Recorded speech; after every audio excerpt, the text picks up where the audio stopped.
Okay, thank you everybody for joining. Sorry for starting late tonight. We are taking a break from our regular cadence of our shiur to discuss the upcoming holiday of Shavuot, and specifically to take the route of studying the tefillah and the Piyyut of Shavuot, which is really what this class is all about. And last year, really, when we studied the holiday of Shavuot, we looked at the Ashkenazi heritage, the Ashkenazi tradition, which today is mostly well known as the tradition of the Akdamot. The most prominent feature of the poetic embellishment to Shavuot today for the Ashkenazim is the Akdamot. So, because that legacy, the Ashkenazic legacy of Piyyut for Shavuot, was born at the same time and in almost in synchrony with the tradition of the Sfaradim. Therefore, tonight I want to recap the history that we studied last time, and I'm going to show how both traditions developed side by side, and contemporaneously, if not side by side. And we will learn a little bit about the Azharot. Now, if you are unfamiliar, if you are not Sfaradi, and you're following this class, the Azharot are a famous poetic embellishment to the liturgy of Shavuot. And this embellishment is usually a poetic corpus, which counts and enumerates many, and usually all 613 of the mitzvot that the Torah gives us on Shavuot. And many Sephardic Jews will recite this on Shavuot, whether it is before Mincha or after Musaf or anytime during the day or night. Some people will do it when they stay up at night on Shavuot. And in order to understand the history of this, we're going to have to first start with the very basics. And again, I'm going to recap because we did this last year, but I won't study everything we did last year. If you are interested in the history of the Akdamot instead, because you're Ashkenaz, there is a shiur in the playlist on YouTube for the Akdamot. Now, let's start at the very beginning. The what's it called? Holiday of Shavuot is called in the Torah the Chag HaKatzir, or the Chag HaShavuot, which means the holiday of the grain harvest or the holiday of the weeks. And essentially, during the time of the temples, the holiday's prominent feature was the Yom HaBikurim, the celebration of the wheat harvest. And that seems to have been the main celebration in Eretz Yisrael, and that was what occupied people's consciousness for the Chag HaShavuot. However, after the destruction of the temple, a different emphasis for Shavuot took hold, and the rabbinic emphasis of Shavuot was, instead of emphasizing the grain harvest, they would emphasize the other anniversary of which occurred on Shavuot, and that was Matan Torah, the day in which the Torah was given. And that became the core emphasis and consciousness for Shavuot. Now, unlike other holidays like Pesach and Sukkot and Yom Kippur, there's no prominent ritual or feature of Shavuot. In fact, most unaffiliated Jews have never heard of Shavuot. They don't even know what it is, because there's no lulav, there's no sukkah, there's no matzah, there's no maror, there's no fasting, there's nothing like that. It's just a holiday that happens and leaves. Therefore, throughout history, pictured here is the tripartite machzor. Throughout history, the history of the Shavuot, the Jewish people have found different ways to make Shavuot special and to make Shavuot memorable and prominent in our consciousness. One of the most famous ways that was done, one of the oldest ways, was, of course, decorating the synagogues and the houses with greenery. This is based on a midrash that the Har Sinai was filled with flowers and greenery in kind of a celebration for the coming of for the giving of the Torah. And here this is depicted in the tripartite machzor. You have this image by the beginning of Megillat Ruth. You have this image with a lot of greenery and flowers inside of it, and you have a depiction of Ruth on the bottom. Because she's a woman, she is depicted zoomorphically, which essentially means she's depicted as an animal. For some reason, that's what the artist did in this machzor. But part of the conscious experience of Shavuot for people was the minhagim, and so people would eat dairy products and sweet products that had honey in them, and people would decorate their homes and synagogues with flowers. There had to be a sensory conscious experience to Shavuot that made people know, I smell the cheesecake and it is Shavuot. But in the synagogue, of course, in the synagogue was the main focus and the main differentiator for Shavuot from other holidays. And it was the tefillah corpus and the poetic embellishment that became, really out of necessity, the main worship and the main distinctive worship of Shavuot, because it had nothing else. This is before the Arizal, and before the Arizal, there was no such minhag of staying up all night on Shavuot. Nobody did that.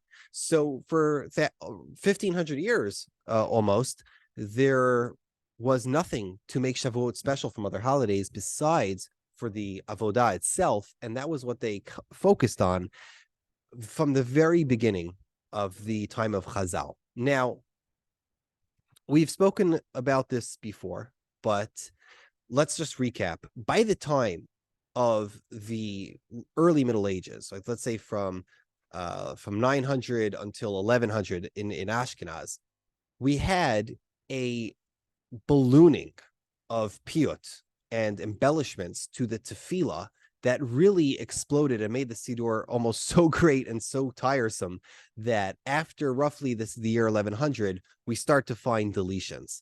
And essentially it works like this. Most holidays that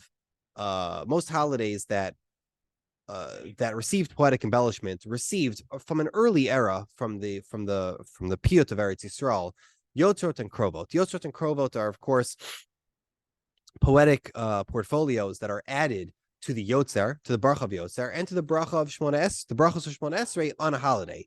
So on every Shavuot, just like other holidays, the poetic embellishment that was added in Eretz Yisrael in the 400s, 500s, and 600s was just like all the other holidays. We had Yotzrot and Krovot. But on Shavuot, they made the Krovot, which are expansions to the Shmona Esrei, special. They made them special by adding in something called Dibrin. Dibrin were essentially poetic let's call it poetic insertions, which described the giving of the Aseret to Dibrot. Then they did something really special, which was they would do a Targum. They would recite a Targum for the Kriyat Torah, just like they used to do in the ancient times. And instead of reading Kriyat Torah straight, they would have a Bal Korei and a Mitargem. Then they would have Piyutim for the Targum. Then, depending on the day and the minhag, they would say Megillat Ruth, and they would collect tzedakah for the living, not for the dead. Then they would have Krovot for Musaf, and then they would do Azharot. This is in Ashkenaz, meaning there was at least 8 poetic embellishments to the worship service of Shavuot by the time we get to the 900s and 1000s. This is how big it ballooned, and this is what we have to kind of deconstruct tonight. How did we get here in this peak of poetic embellishment? So the story starts, of course, way back. It starts when we have the centers of Torah learning in Eretz Yisrael and in Bavel. Now, the centers of Torah learning in Eretz Yisrael, of course, were the first ones to start the Yotzrot and the Krovot. They started developing these in the 4s, the 5s, and the 600s.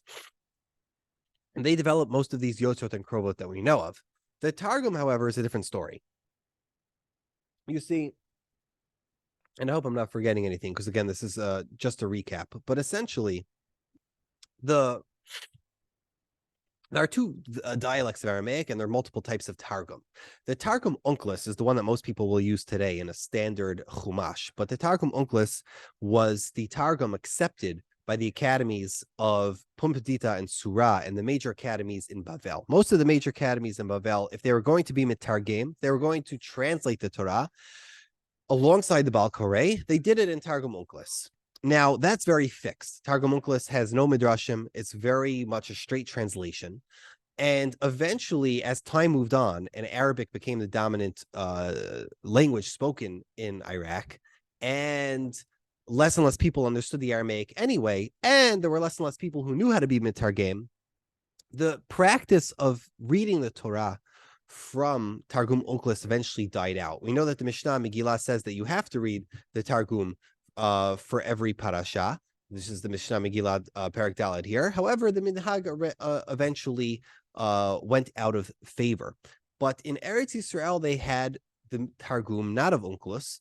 In Eretz Yisrael, the yeshivot there followed the Targum HaYerushalmi. Sometimes this is mistakenly today called Targum Yonatan ben Uziel. But the Targum Yerushalmi is far more midrashic and far more expansive, and even more so, following the halachas in the Tosefta, they were much more extemporaneous. The Baal Koreh and the Mitargem himself would have to develop a standard Targum, and he would also have to expand upon that Targum. So when it came to holidays, many of the miturgamanim, many of the translators would go wild. They would what do you call it? They would add much more embellishment and much more midrashic expansion to the targums. Now, this of course could only happen and would only happen in the kihilot that were mitargem, first of all, and were mitargem like the minhag of the yeshivot of Eretz Yisrael. So from Eretz Yisrael, that went to Italy, and that went to Sicily, and Egypt, and to all the places which were under their jurisdiction. They would do the targum with the Targum Yerushalmi. Now, eventually, again, the amount of people who were miturgamanim started to die out, and what ends up happening is that this minhag, even in the centers of the jurisdiction of Eretz Yisrael, the minhag of reciting the Torah for every Shabbat and every holiday with Targum began to fall out of favor, and with the lack of experts and the lack of audience participation, really, and interest, because nobody really understood it, eventually the minhag died. But the minhag of reciting Targum did not die completely. It remained alive on the major holidays, such as Shavuot or Pesach, or let's say even Bisman Hazeh, they'll still do it for Shabbat Chatan in many Syrian or Moroccan synagogues.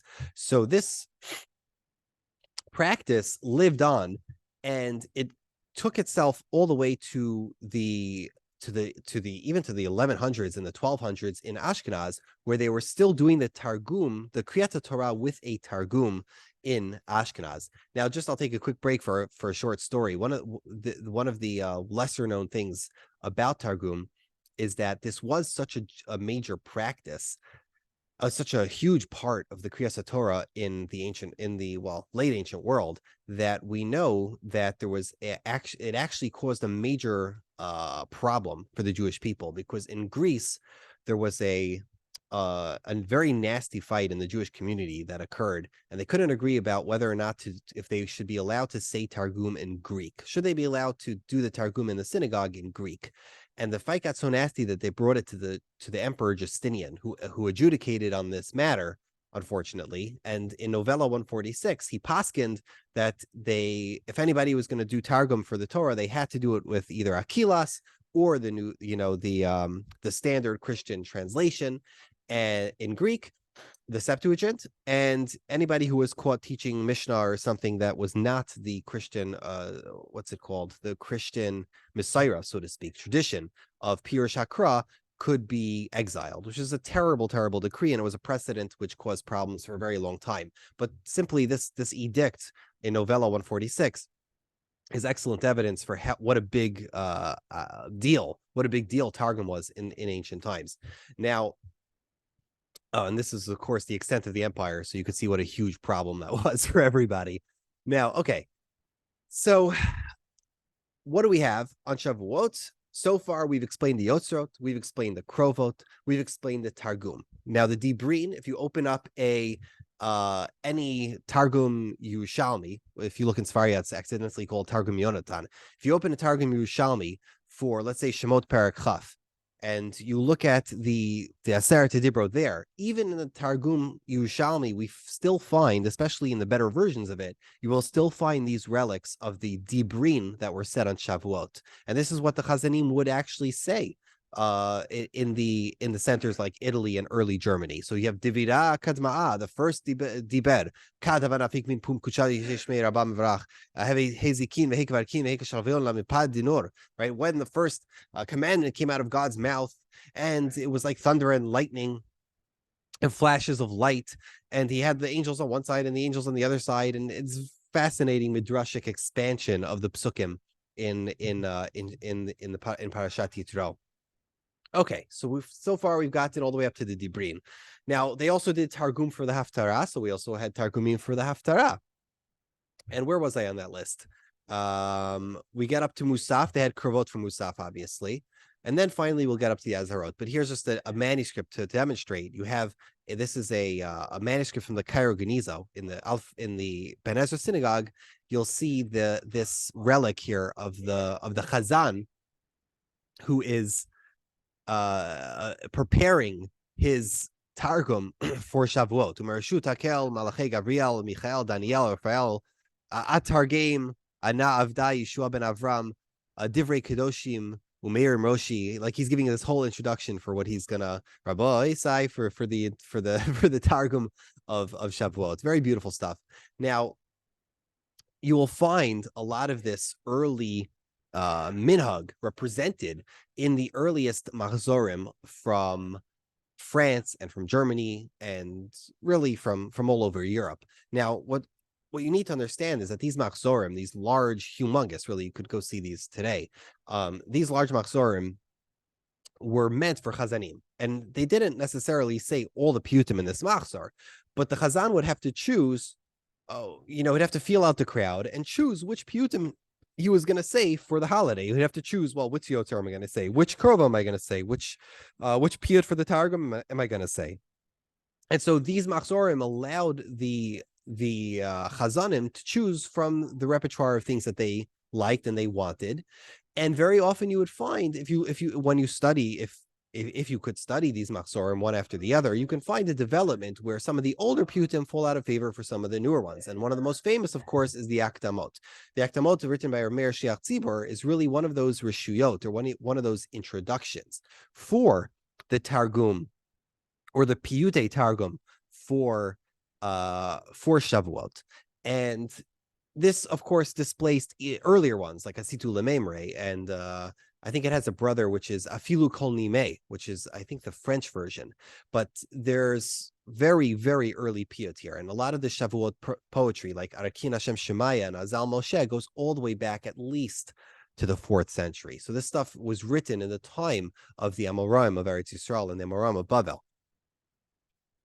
Now, let's move on a little bit to the next, to the parallel. Let's move on to the parallel tradition, which is the Azharot. You see, most of what we've just been discussing is how the yeshivot in Eretz Yisrael influenced a major poetic tradition for Shavuot. First of all, the yeshivot in Eretz Yisrael, the centers like Kalir and Yanai and all those paitanim created the yotzrot and the krovot. Then the meturgamanim themselves created and expanded midrashim for the targum. Then the paitanim that came in their generations developed piyutim to adorn those minhagim of targum. But what was happening in the centers in Bavel? You see, the centers in Bavel, especially in the 4, the 5, the 6, 700s, were not as much into this idea of adding yitzros and kreves. That wasn't really their thing. It eventually started to creep in, and some of the shuls in Bavel began to start saying yitzros and krovot, but it was never as popular as it was in the jurisdictions of Eretz Yisrael. If anything, the yeshivot were more rigid, more conservative, and their poetic world was a little bit smaller than the poetic world of Eretz Yisrael. It wasn't until you get to the roughly the late 800s and the 900s when you see the Piyyut of Bavel start to pick up steam. However, there is one genre that clearly comes from Bavel and is at the latest from the early 6th century, which is very much native to Bavel, and that is the Azharot. You see, even though the Ashkenazim said Azharot, we have absolutely no evidence to suggest that the Azharot came from the centers from Eretz Yisrael. In fact, all of the evidence we have suggests to us that the Azharot is purely a Babylonian invention. And the yeshivot in Bavel, for some reason or another, decided to create poems that would enumerate all of the mitzvot that Hashem gave to us in the Torah, and they would recite these poems on Shavuot. And just from contemporary scholarship, some of these poems are extremely old. Like the 6th century for the yeshivot in Bavel to be saying poems in the 6th century, especially to be composing official poems that would be said during the tefillah, during Musaf in the 6th century, is absolutely remarkable. This just wasn't something that they normally did outside of the realm of Selichot. But be that as it may, let's go step by step and explain what we know about the Azharot. First of all, the name. The name Azharot is a bit of a mystery because, as many would know, Azharot are simply one way of classifying mitzvot lo ta'aseh. But many have suspected that the name Azharot comes from one of the earliest piyutim for Azharot, which is called Azheret Reshit. Azheret is Gematria 613. So if one of the earliest piyutim for the Azharot was called Azheret Reshit, or if not the first, then it is quite possible that just by copying Azheret, all the subsequent piyutim were called Azharot. Now, there's a very important Gemara that we need to understand in order to understand the worldview of the Paitanim who are writing these Azharot. So let's look at the Gemara together. This is the Gemara Makot Chav Gimel Mebet. Dara should be simlai. 613 mitzvot nemru lo Moshe. 613 mitzvot were told to Moshe. 365 lavin kiminyan yimot hachama. 365 negative commandments, as are the days of the sun. And 248 mitzvot aseh, which correspond to the limbs of a person. Amar Rav Huna added on this and he said, "My Kra, where do we find this in scripture? As it says, Torah tziva lanu Moshe, Morasha Kilot Yaakov." What is Torah? Begematria is 613. Fascinating a Gemara. Now, the funny thing is that Rabbi Simlai, as an Amorah, is very well known as a darshan. He's not usually known as a posek, and he's not usually known as somebody who gives us early Mesorot. So the attitude seems to have been among the academies of Bavel that this was just that. This was a drasha. But nobody in Bavel ever seemed to think, imagine, or consider this to be normative, to be an official rule, that there were 613 mitzvot. And there's many rayot against such an idea. For one thing, if you think about it deeply, if we know that for sure there are 613 mitzvot in the Torah, and that was a Masorah that we have going all the way back, then why isn't this ever used as a proof in the Talmud? If one Tana will, or in the Mishnah, if one Tana or Amora will say, let's say Charoses is a deraisa, and the other Tana and the Amora will say Charoses is not a deraisa. If it's true that there's exactly 613, everyone you add, somebody else could ask on you, but how are you going to reach 613? And there would be much more discussion about the division and the delimiting of certain mitzvot, because the Gemara would be invested in counting them. However, the Gemara and the Mishnah is never invested in the precise counting of the mitzvot, whether they are mitzvot aseh, whether they are mitzvot lo aseh, and nor does it categorize them more than saying mitzvot aseh or mitzvot lo aseh. It never does a categorization which is more or bigger than that. However, the later Paitanim do use this number 613, and some of them take it very seriously. So if you the earlier the earlier Azharot, which the most notable one is called Ata Hinchalta, right? One of the earliest complete Azharot that we have. Ata Hinchalta, which is said and might still be said by some Italian communities today, does not count 613 at all. Ata Hinchalta simply enumerates as many as the Paitan can think of.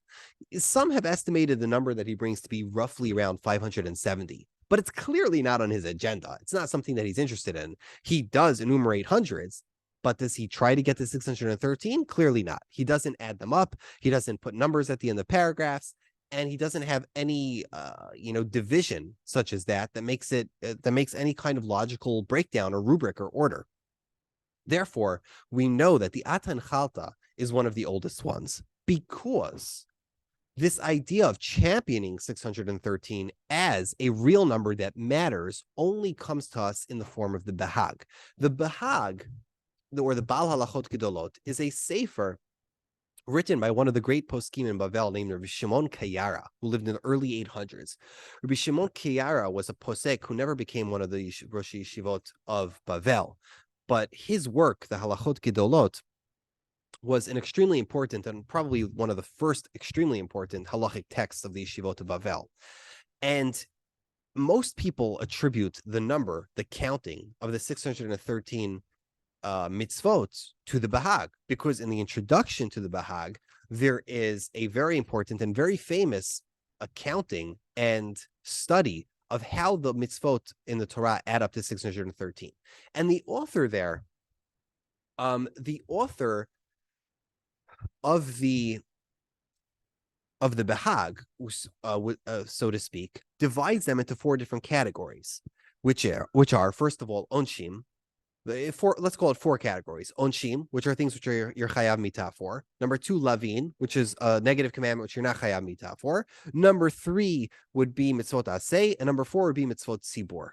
But what many people don't know about this Bahag is that this only appears in the Hakdama of the Bahag. And the Hakdama of the Bahag was never written by the Bahag. The Hakdama of the Bahag was written by somebody totally different. We don't know who wrote it, but in the Sefer Bahag itself, the Sefer Bahag itself never mentions a Hakdama. In the Hakdama itself, the Hakdama never mentions the Sefer Bahag.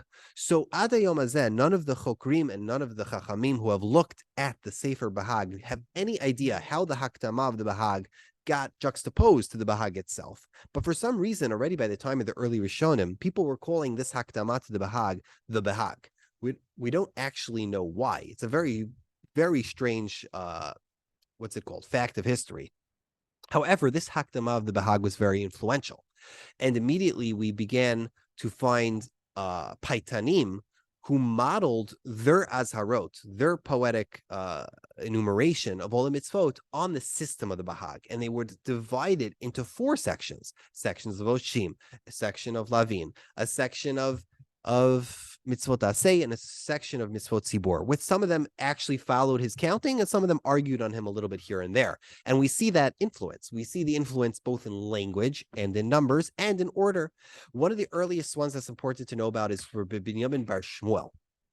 Rabbi Binyamin bar Shmuel, and I'm sorry I don't have the manuscripts up here to show you. Rabbi Binyamin bar Shmuel is one of the most mysterious early Paitanim, who probably lived in the 11th century in 11th century France. There's a big machloket among historians as to exactly who he was and where he lived. Was he Greek? Was he French? Was he both?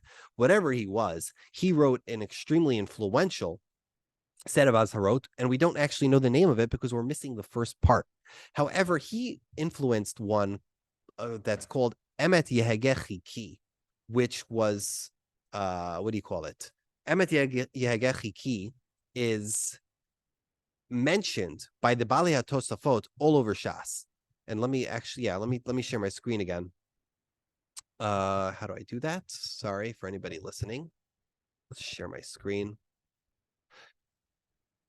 Emet Yehagechi really demonstrates Rabbi Eliyahu HaZaken's mastery of the Torah. And Rabbi Eliyahu HaZaken is one of those early Rishonim from France who's not really considered one of the Balei HaTosafot, since he really came earlier than the rest of them.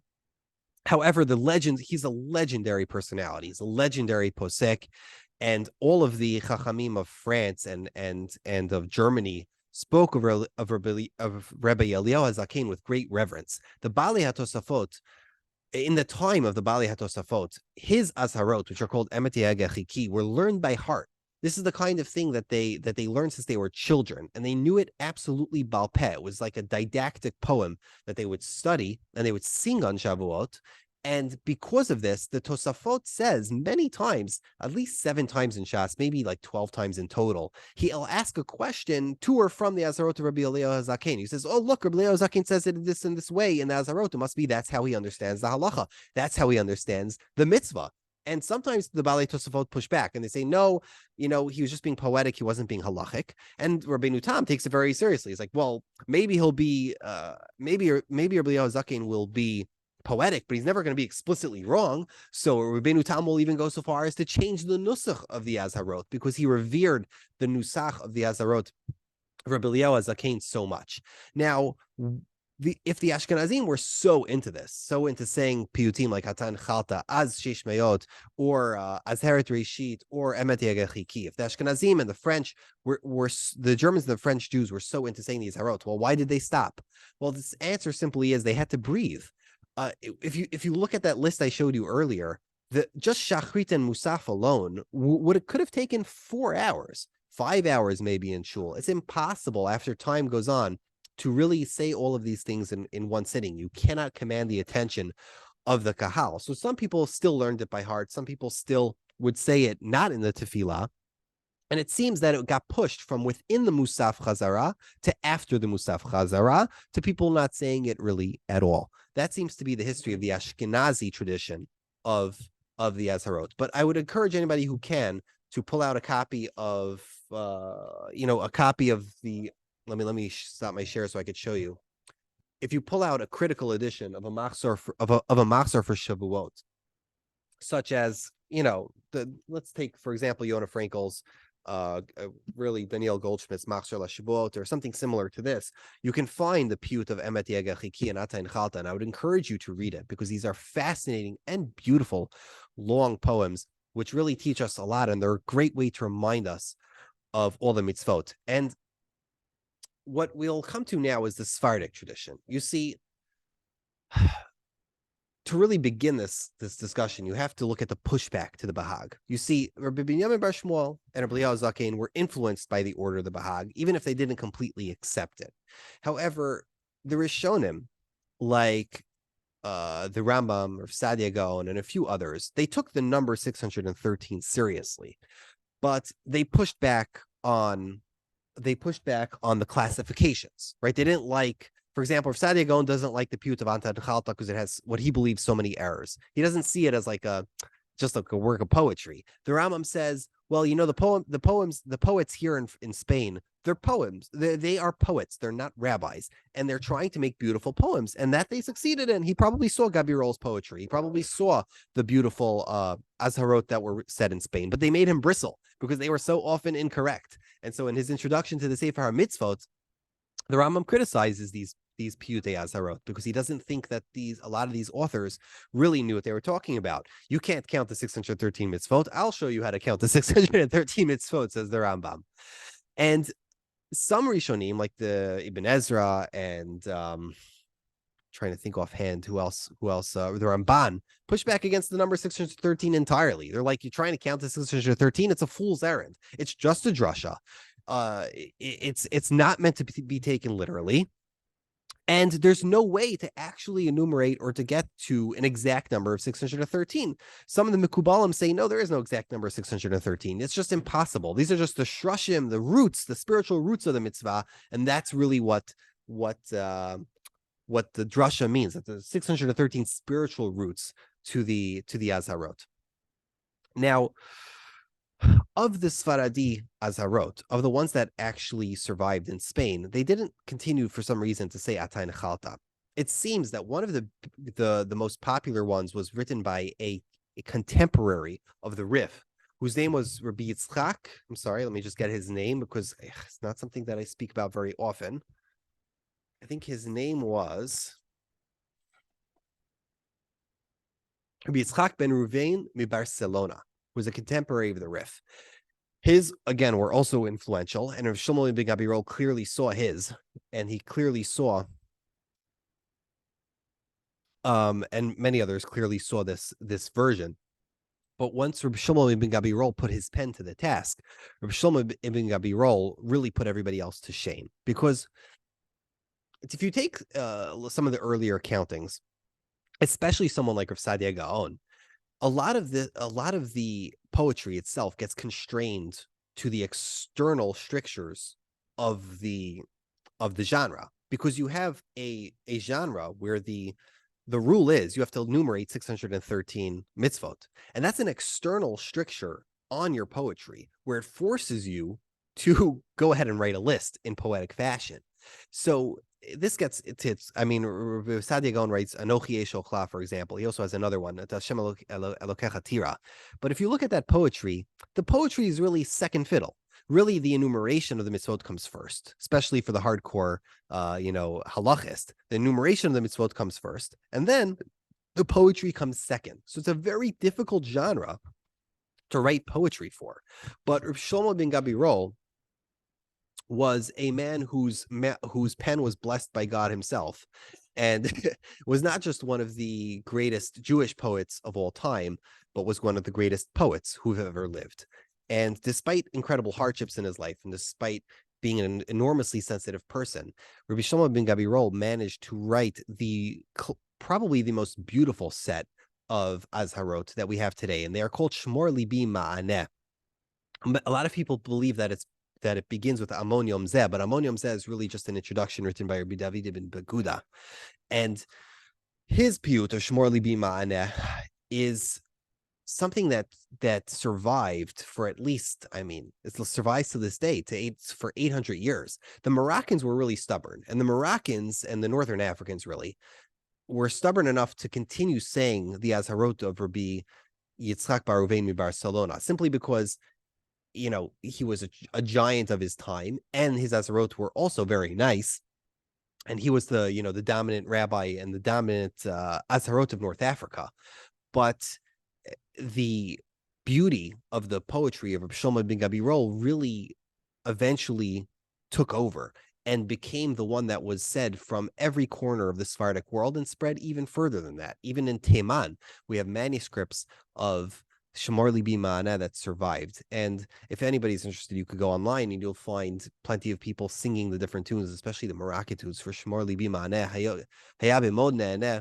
It begins with his acrostic, Shin Lamed Mem Hey, right? Shlomo ben Yehuda ibn Gabirol. So this, I have here also another. I don't have it. Did I bring it tonight? I didn't bring it tonight.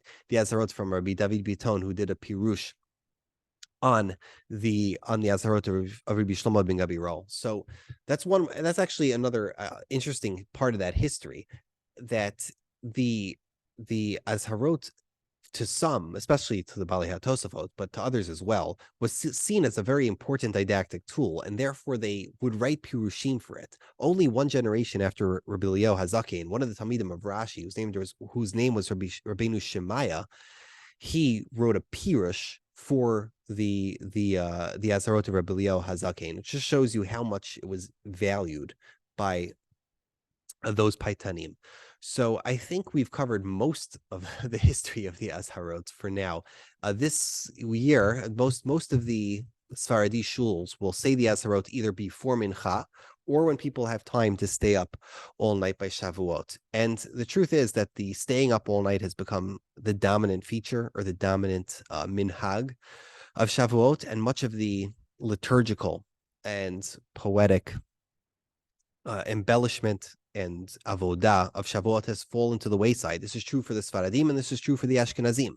Most of the Ashkenazim can't keep an eye open to be able to say the Aktamot with Kavanah, or to be able to decipher the Aramaic in the Aktamot. It's almost a tire when you're already up. You're powering through Shacharit and Shavuot morning at 4 a.m, and you then have to interrupt Kriyat Torah for a piyyut that you just have to say and you're not sure why.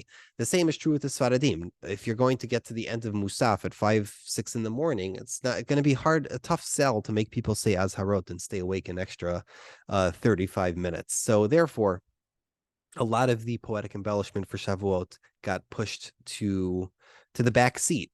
So if anybody wants to explore a beautiful but sadly fading part of the Avodah of Shavuot, I would encourage you to buy a pirush or to buy a sefer. You could go on HebrewBooks.org.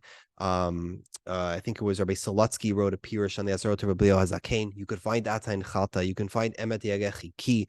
You could find Shmor Libi Ma'aneh from Gabirol, or Eze Mekom Bina from Yisroch ben Ruvain, and you could learn. You'll learn a lot. You'll learn a lot from studying the Mitzvot Aseh. You'll learn a lot from studying the Mitzvot Lo Taseh. And I promise you, you'll learn more than the Shamnus the Vidui Yom Kippurim. There's only so many mitzvot taseh, mitzvot taseh that Rabbeinu Nisim can tell you about in the Shamnus. It's a worthwhile exercise, especially if you know a tune for the Azharot, to take a look at it this Shavuot. So thank you everybody for your time and attention. And I'll take questions, and if anybody has, we'll take them, and Bezrat Hashem will continue next week the week after Shavuot, with the bracha of Da'at in Shmona Esrei. Okay, let's pause.